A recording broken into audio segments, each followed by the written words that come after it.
Today, I want to talk about a very peculiar topic, maybe you would think. Can you be addicted to baby carrots? Now, here's why I chose this topic today. It was a regular Wednesday morning, and I was munching away on baby carrots for the 5th time that week, asking myself how this ordinary vegetable quickly became a breakfast staple for me. I had been traveling, and obviously, when you're living out of a suitcase, it can be very challenging to maintain healthy eating habits. So, I was looking for ways to eat healthy while I was at the hotel and thought of baby carrots and just started buying them every day and having them every day for breakfast. I was eating these carrots for days now, and I started thinking about it. And suddenly an idea came to mind, almost jokingly. I thought, can you actually become addicted to these carrots? Because I truly feel that if I continue to mindlessly buy them and eat them, I could do this for a really, really long time. And so, just entertaining this joking thought, I just typed in addiction to baby carrots on my web browser, and lo and behold, it's a real thing. I was astonished to find testimonies of people who had actually struggled with an unexpected addiction to these sculpted orange snacks. And yes, I do mean sculpted because if you didn't know this already, baby carrots that are sold in today's market are actually carved from larger carrots. So I stumbled upon a Reddit forum about this topic, and a user back in 2015 wrote, quote, "A few years ago, while trying to quit smoking, I became addicted to carrots. Yes, carrots. Not the large ones, but the baby carrots that you can buy in 2-pound bags. I ate about 5 pounds or more per week." Now, it was fascinating to read. This user really detailed the symptoms to a T that he had experienced at the peak of his addiction. This person gained weight and eventually turned orange.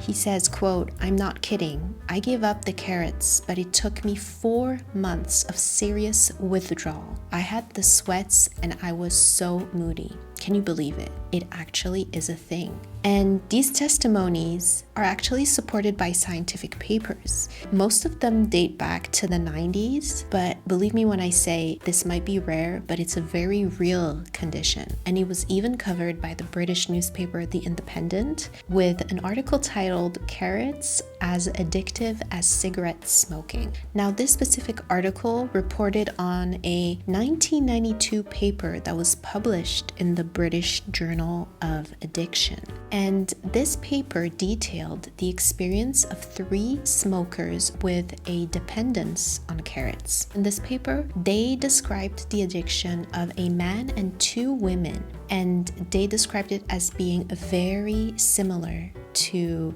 dependency on tobacco. The women, interestingly enough, found their addiction to carrots to be stronger than their addiction to cigarettes. The man, however, evaluated it as somewhat weaker. There was another study that was published in the Australian and New Zealand Journal of Psychiatry in 1996, and in this paper, Dr. Robert Kaplan reported the case of a 49-year-old smoker who had developed compulsive carrot eating while dealing with the stress of a troubled marriage. Interestingly enough, the patient was able to stop her carrot addiction and her smoking after an operation. So looking at all this evidence, we cannot deny that there's clearly an addictive feature to carrots and baby carrots. But why are they so addictive? We can hypothesize a number of things. One of them is maybe the carrot consumption is a behavioral substitute to smoking for the patients that are trying to quit. Or maybe the answer lies in the beta-carotene that can be found in the carrots. These are just some of the questions that researchers were asking themselves. Now, it's important to know that a lot of vegetables contain beta carotene. Beta carotene is essentially a phytochemical. It can be found in butternut squash, sweet potatoes, dark leafy greens, and even red bell peppers. When beta carotene is ingested, it can be converted into vitamin A by our organism. And most of that vitamin A ends up being stored in the liver until it is required by the body. It's also worth noting that beta carotene is fat soluble. This basically means that it is more easily absorbed by our body when it's paired with a little fat or oil. In fact, all it takes is about 3 to 5 grams of fat in a meal to enhance your beta carotene absorption. That's equivalent to about 1 teaspoon of fat. Cooking is also a great way to release more beta carotene that is naturally found in carrots. So that's a little summary about beta carotene, but let's get back to the story of compulsive carrot eating. It still seems so unclear as to why it can become so addictive. We do know, however, for a fact that excessive carrot consumption can ultimately lead to a condition called carotenemia. This particular condition was first described in 1919 by Hess and Myers, and it was characterized by increased levels of beta carotene in the blood and a yellow-orange discoloration of the skin.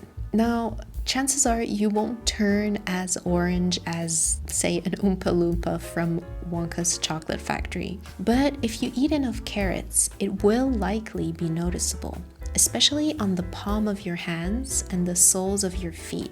The recent case of a 56-year-old Chinese woman alluded to a possible link between carotenemia and iron deficiency. Now, this patient had been eating 4 uncooked carrots and 20 mint candies per day for 3 months, and she presented signs of general fatigue. She was eventually administered ferric oxide by her doctors, and her compulsion to eat carrots and mint candies eventually disappeared in 3 days. Cases of carotenemia were also reported in patients diagnosed with anorexia nervosa and Down syndrome. But we all know that addiction can be extremely challenging, whatever nature of addiction you're facing, and it requires a lot of patience and self-discipline.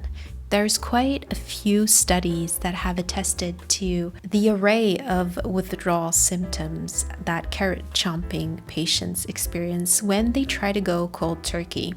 I mean, it goes from nervousness and irritability to intense cravings, water brash, and even insomnia. There was also a case in 1974 of Londoner Basil Brown, and this case, I think, perfectly illustrates how bad things can get when the addiction goes untreated. After drinking close to a gallon of carrot juice every single day. According to the New York Times archives, Dr. David Haller, the pathologist who performed an autopsy, said that the effect of the enormous intake of vitamin A from carrots and tablets was indistinguishable from alcoholic poisoning, and it eventually produced results similar to cirrhosis on the liver. This begs the question, how many carrots can you eat per day? How many carrots per day is healthy, basically? According to health experts, half a cup of carrots can give you up to half of your recommended daily intake of vitamin A.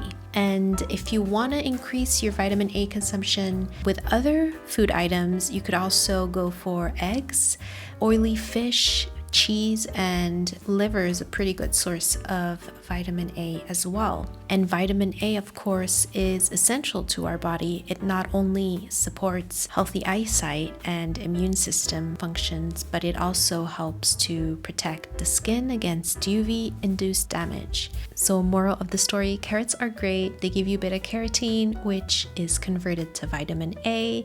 They're great for your health, but do have them in moderation and do do try to have them with some fat or oil. 1 teaspoon worth is enough to enhance the absorption of the beta carotene that they contain. Have them cooked, have them raw. Important thing is just to have that moderation and that variety in your diet, but there's nothing wrong with indulging with some baby carrots here and there.